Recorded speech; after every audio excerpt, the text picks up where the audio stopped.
What's going on, everybody? Welcome to episode 5 of the Creators Series of the Proven Knowledge Podcast. This week, it's the episode I've been teasing for the past few weeks. An artist from Southwest London, her name is Mei-Li. She is an independent singer and songwriter. We had a pretty good conversation today. We talked about how long she's been making music, since about 7 years old, which is pretty crazy to think about. We talked about the future of live shows and her opinions on where she thinks that's headed and how she thinks artist creativity is going to be surrounding that. And we also talked about some artists in London that I wasn't very familiar with. I'm going to have to check them out. You'll hear their names in the episode. You'll hear a lot of other great stuff. So let's get into it. After a couple weeks of waiting, here we go. Okay, everyone, welcome to episode 5 of the Proven Knowledge Podcast, the Creators Series. Today we have another very special guest. She hails from London, England, and she is a singer-songwriter who goes by the name of Mei-Li. How are you doing today? I'm good, thank you. Awesome. So we kind of start every episode off with just giving a summary to the listeners of who you are, kind of how your music background is, what genre you're in, all that type of stuff. So who is Mei-Li? Well, I'm just a singer, rapper, songwriter from Southwest London. I don't know, my music is kind of like alternative, contemporary R&B, possibly, but it kind of changes with every song that I write. So yeah, nothing particular, just... So a lot of, kind of a wide variety then, you'd say. Yeah, definitely. I read on, I forget where I read, I think it was your bio on YouTube. It said you've been making music since around 7, or you've been writing songs since around 7 years old. Yeah. So how do you think starting at an early age kind of like helped you out as opposed to starting, like me personally, I started making music like full time when I was like 19, so it was way later in time. How do you think starting that early kind of helped you not only learn the skills, but kind of just be better and kind of get in the habit of working every day on music? Yeah, you know what? That's actually such a good question. Obviously, yesterday in London, it was Father's Day, and I went to my dad's house, and he had all these old cassettes of me singing when I was younger, and I only just realized how much it did help me now. Like, my harmonies from when I was young were like, I think quite good, and I think that's why my ear just catches onto it so quickly now, and I think that's definitely helped my work ethic as well. Like, I'm used to being in a musical environment, like, so now I don't need to be in a certain place to write music. I can write when I'm on the train or on a journey or like anywhere. So yeah, definitely trained me from young. Yeah, I know. I don't know personally a lot of people that started young, but I've always heard that when you start that young, it's kind of just like ingrained in what you do because it's just easier to do it every day and actually be consistent. But I know a lot of young kids, especially, they're always distracted by other things. They might not be mature enough to like handle what it takes to do something that is music related because it's more serious and it takes a lot of time and effort and patience. So, but that's definitely good to hear that you came up that way.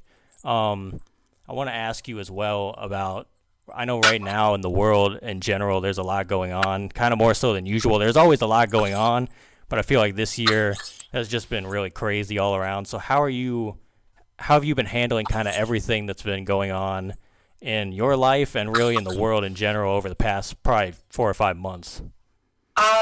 With quarantine and this whole pandemic, it's not really affected me as much as I thought it would have. I feel like at the beginning I was in a bit of a rut, you know, and all I was doing was making music, but towards maybe the end of the first month I just started getting back into what I would typically do, to be honest. I'm also a tattoo artist, so I just sort of kept making sure I was keeping up with my designs and staying productive. So yeah, it's not really affected me, thank goodness. But as for the protests and the Black Lives Matter movement, I feel like that's something that has affected me more so than the pandemic. And yeah, I feel like I've now just been putting a lot of my energy into making sure that I'm doing exactly what I'm saying and, you know, supporting my people as much as I possibly can. Yeah, I had a conversation with my brother a couple days ago, and we were talking about the protests and everything. And he brought up a good point, and he said, I think a lot of what you're seeing now is like people are not afraid to speak out anymore because I think like the quarantine and a lot of things like that kind of exposed a lot of things that no one really, either they saw it and they didn't care about it or they never saw it at all. And I think Yeah. it's showing a lot of people that there was a lot wrong with society as a whole. And so out of all the bad that came out of like and that is still coming out of like the quarantine and the coronavirus and everything, I am appreciative of the fact that it kind of is shedding light on a lot of issues that either no one wanted to talk about or no one knew about. And so I hope Yeah. that it just keeps gaining momentum in that way. And then hopefully a lot of good can come out of it, even if it takes like 5 to 10 years. I think Yeah, of that course. I think that everything kind of happens for a reason. So I really hope that things move in the right direction. So Yeah, definitely. let's shift back to music for a minute. As far as like people that help you out, like do you have like videographers? Do you have other producers you work with? Do you have other musicians you work with? Who do you think kind of contributes to what you do musically and kind of helps you with putting out music and all that type of stuff? Well, I do a lot of that myself, to be honest with you. The video stuff and the artworks and the producing. But I have a few close friends that I work with as well because I think I work best with people that I actually get along with very well and people that I'm quite close with. So I have my videographer, Dench Films, and I have my producer, Brands and Mike Productions. So yeah, I'm quite. I got a good little group, and we are always like constantly pushing each other and supporting each other. So it's not just a thing where they help me with something. Like I can help them with whatever it is, they think they need as well. Nice. So it's more like a family atmosphere, you'd say, pretty much. Definitely, Yeah. yeah.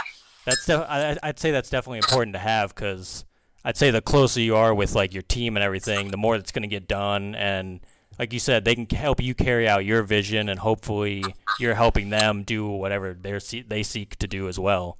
So that's definitely really good to have, I think. You were talking about your writing and your music a little earlier. You touched on it at the beginning. What do you think kind of goes into the writing process for you? Like, do you have to sit down and write everything out, or can you hear like a song and maybe kind of just go in and start saying the lyrics that come off the top of your head? Like, how does that work for you, you think, for your music? Honestly, I think it depends. Like, I've noticed I write music the most when I'm in an emotional state, and when I'm in that state, it's like the words just come to me. Like, I'm not really thinking. It's like I'll freestyle. So I'll just get a melody on the guitar that I like, and I'll just start singing, and sometimes it just forms into songs, and I don't really have to do anything to them afterwards. But other times I take a long time writing a song, and I sort of pick at it bit by bit, and I change bits around, and I spend a long period of time on it. So yeah, there's no like one way that I do it. So you said you play guitar. Are you trained in guitar, or did you learn that yourself? I'm self-taught. Nice. Do you play any other instruments? Yeah, I play the bass and the keyboard as well. How important do you think that is, like, as far as being able to do a lot of things yourself? I know you've talked about, like, you produce and everything. Like, does that help your overall, like, song structure, being able to have all the kind of control and as far as the creativity goes of that? Yeah. I like that because I just feel like I can do exactly what I envisioned in my head because I know what it is, and it's harder to explain it to someone. But that's where I'm lucky to have my friends that help me as well, because I find it easy to talk to them too, and they're on the same level as me, so they'll get the idea that I'm saying too. But it's just easier for me when I'm trying to get a rough draft or an idea to show people that I can do it myself. I know, like, just being a producer, I'm not like a songwriter, I'm not an artist or anything. I know, like, just having to play the guessing game sometimes for me is like you have to make what feels good to you, but then as a producer you're not able to put the lyrics to it, and you kind of have to find the artists that are going to fit the style of that. So I feel like for you it's more like you said, you're able to create exactly what you want and how you envision it, and it might come out exactly how you want it, or at least close to how you want it in the end. Definitely. So yeah, that's very important as well, I believe. Do you have any big inspirations in your life that kind of help with your creativity musically? Arthur Kitt is probably one of the first examples I would think of, not just musically, but just how she was like as a woman. But then I also have artists like Little Sims, Cleo Sol that I really, really love, Erykah Badu, Lauryn Hill, like all sorts of inspirations that I think I take little bits of and incorporate into my music. I got another kind of follow-up question. Do you have any dream collaborations besides the artists you just named? Yeah, probably St. John or Trippie Redd. Oh, Trippie Redd. He's from. He's not too far from where I am. He was born like 20 minutes from where I'm at in Ohio. So that's pretty cool. Crazy. Yep. Yeah, I'm a big fan. Yeah. Yeah, he's definitely getting. I wasn't really a huge fan of him when he first came out, but I'd say he's definitely like opening up to different styles. So I like kind of where he's going, and I have a lot of respect for him too. But moving on here, I got a question here about career advice. What do you think is probably the best piece of career advice you've been given so far as kind of how to maneuver through the industry stuff, the industry side of music? I would say the best advice I've been given is just to stay consistent and to put myself in the right situations. So, whatever I'm striving for, as long as I keep at it, like, all the time, and I don't just let it be a thing of 1 week I'm working really hard and the next week I just give up on it and I'm doing whatever. I don't really think that's a way to, get that much done. So yeah, consistency is key, and also go to as many live shows as you can, either to perform or just to watch, just for the experience. Mm-hmm. Yeah, I know consistency, I think I've talked about this in previous episodes too, but consistency is like one of the most important things you can do, especially with music. It's like it takes that much work to see the results of what you want to achieve. You can't just work one day and then take a few days off and then do all, like, you have to constantly be at it no matter what you do. And you got to constantly be thinking of like ideas for what's next. Like planning ahead is a huge thing, and I think a lot of people underestimate how important that stuff really is. So yeah, 100%. Yeah. Do you have any hobbies that kind of help take your mind away from things that aren't music? I know you said you're a tattoo artist, and I've seen your stories with your tattoos in the last few days. So those look pretty dope. Do you have anything else you do that's kind of important to you? I paint. I skate. I do aerial hoop. But other than that, no. And reading, I think reading calms me down a lot as well. I watch a lot of anime too. So that don't know if you'd count that as a hobby, but it's a way for me to relax. All my friends watch anime, and they've told me to like watch like My Hero Academia and like all those shows. And I still haven't been able to like had the time to watch them, but I might have to do it because they definitely look intriguing to me. I just haven't had like the time to devote to watching them. So when you do, please watch Hunter x Hunter and message me afterwards saying thank you, because you'll know how amazing it is. I've heard of the show, so I'm already familiar with the name. So I'll have to check it out then. What do you think in the business side of music? What do you think you struggle with the most so far? Do you struggle with like self-promotion? Do you struggle with booking shows? Like, what do you think has been a challenge for you in that regard? I think definitely self-promotion. I find it really hard to promote myself and to ask people to promote me. So that's something that I'm working on. But luckily the support that I've received has been amazing for music that I've released. So I'm glad I've not had to rely on that too much. What else? I find it quite hard to get playlisted as well. Like, I don't like all the work that goes in behind that. Like, I would love people to just hear my music and like it and add it to a playlist, but unfortunately it does not work like that.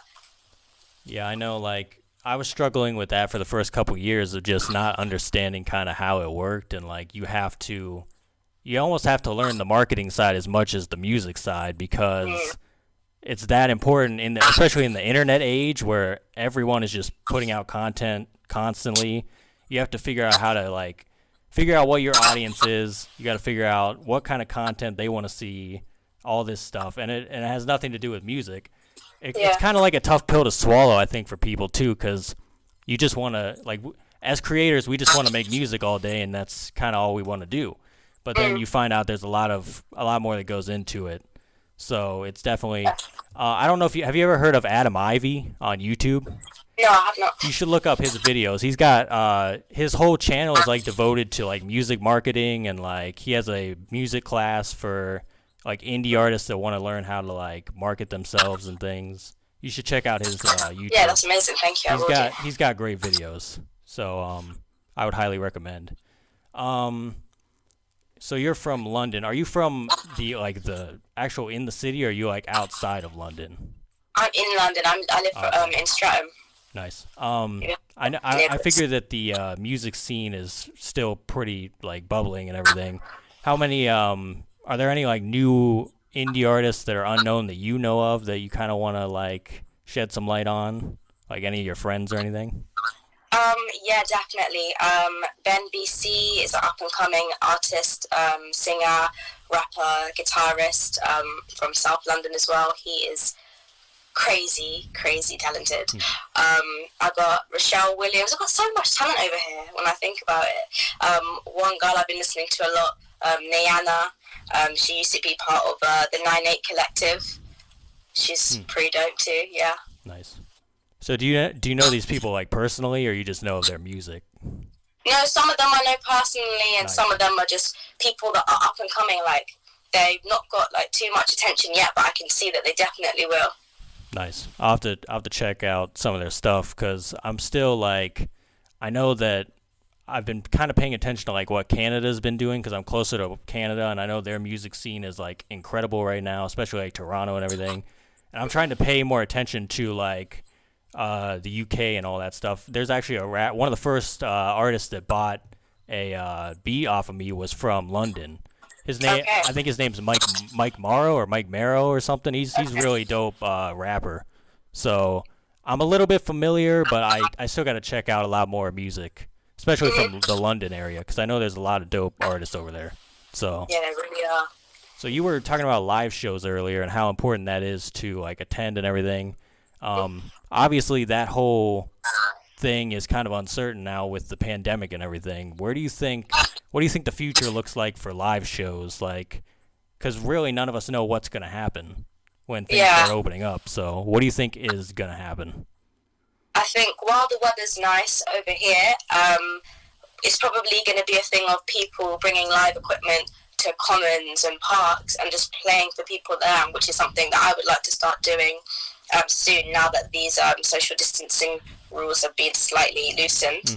And yeah, I think probably just that. Anywhere that there's a large group of people probably just start busking more than anything else. But it would be nice because there'll be ways to get like saxophones and proper live instruments there, so it'll be similar to a show just outside.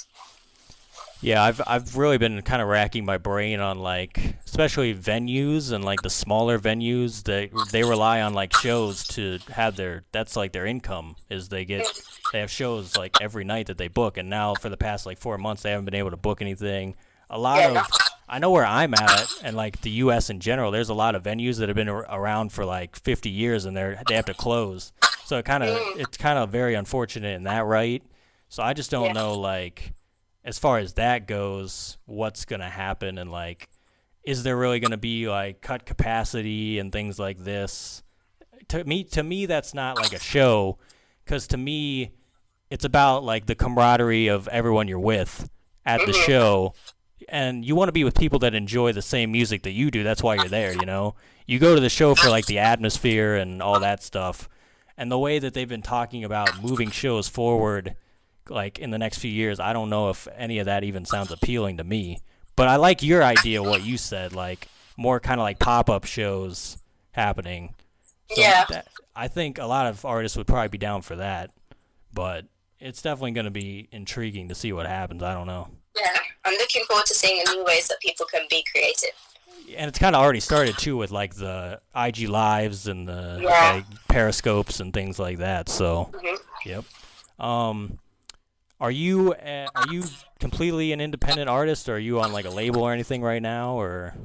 Or is it No, just I'm all you? completely independent at the moment. So how do you think, how important do you think it is that you have ownership of your music right now? Like, do you enjoy that 100% or, Yeah, yeah? I like the freedom. I've always said that I never wanted to sign to a label or anything. I just wanted to do everything by myself because I feel like I'm a very independent person, and I feel like with everything that I'm doing, if I just keep pushing, I could make it the same way that people with labels are. And the only difference is, I guess, money, but other than that, it should be alright.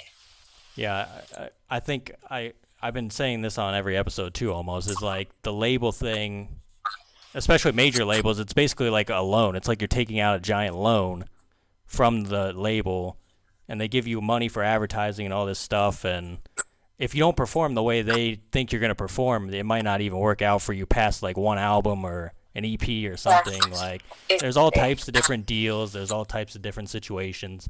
And I don't want to discourage anyone from like signing to like a major label or anything like that, but I think you have to make sure it's right for you and your situation. You can't just be like, well, my favorite artist is signed to, this label and I want to be signed to them. Like you don't understand all the different things that go into their situation and Yeah, why they chose to sign with that label.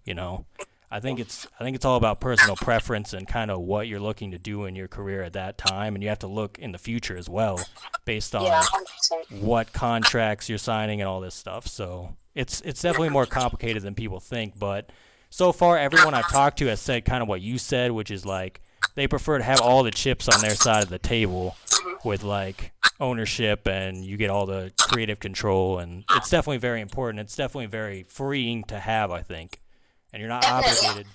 I just feel like I'd be a lot more proud of myself as well, just to be able to say that I done it myself, like completely independently. And I also just think that with the powers of social media, you really can do anything. Like Yeah. I've seen people, be known because of like the silliest of things or memes.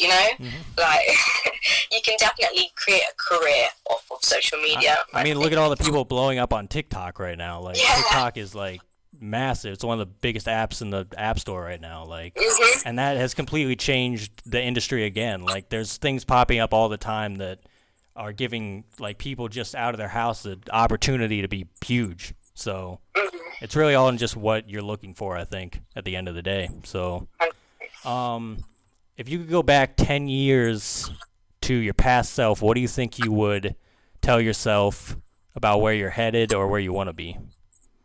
I would tell myself to work a lot harder 10 years ago, and then maybe I would have been in a better position, like as of now. But I'm also quite happy with the position I'm in right now, so I would just tell her to just rely on the powers of the universe, be consistent, be happy, and just make sure that you're enjoying everything that you're doing when you're So let's flip it then. Okay, let's say you go 10 years in the future. Where do you want to be? Like, let's just say that. where would I want to be in 10 years' time? Yeah. In 10 years' time, I don't know. I would love to be known, like, as an artist, or to have at least, like, a small following of people that like my stuff. I would be happy with that, to be honest with you. Like, just people that consistently support me. That would be good, yeah. Nice. Do you have any new projects you're working on? Do you have, like, an album or an EP or anything you got coming up? Yeah, I'm currently working on a couple singles to be released in the next month or so, and one EP to be released on the 29th of October. Awesome. Yeah, you'll have to send me that because I definitely want to hear it when it comes out. I've been checking out all like your cover songs on YouTube and everything, so great job on all that because that's definitely dope. I know you're on Instagram, but let people know where they can find you on social media other than Instagram, I guess. Yeah, I've got Facebook as well, which is just Mei-Li Music, and I also have a YouTube, which is again just Mei-Li Music. I think all of my socials are the same, to be honest with you. Okay. Do you have any final words of wisdom for the listeners today? Yes, I would like to say, just keep working hard and keep doing you, and make sure that you are unapologetically yourself, and people will listen. And if you work hard enough at something that you really want, you will get there. Everyone gets there at different times. Don't look at what everyone is doing on social media and the stories that people are telling you, because you don't know what's going on behind the scenes. Just focus on you, and that's all you need to do to be successful. Well, Mei-Li, I appreciate you getting back with me about doing the interview today, and that's all I had for you, but I hope we can do this again sometime, and I wish you luck on everything you got going for you and everything you're doing in your career. So thank you so much. It was so lovely to talk to you today as well. Thank you for having me. Thanks, everybody, for listening today. That was episode 5 of the Creator Series. We are going to be back next week. I have an interview with a Houston rapper named Machi, which I'll be recording tomorrow, but you'll hear it next week. And until then, thanks again for listening.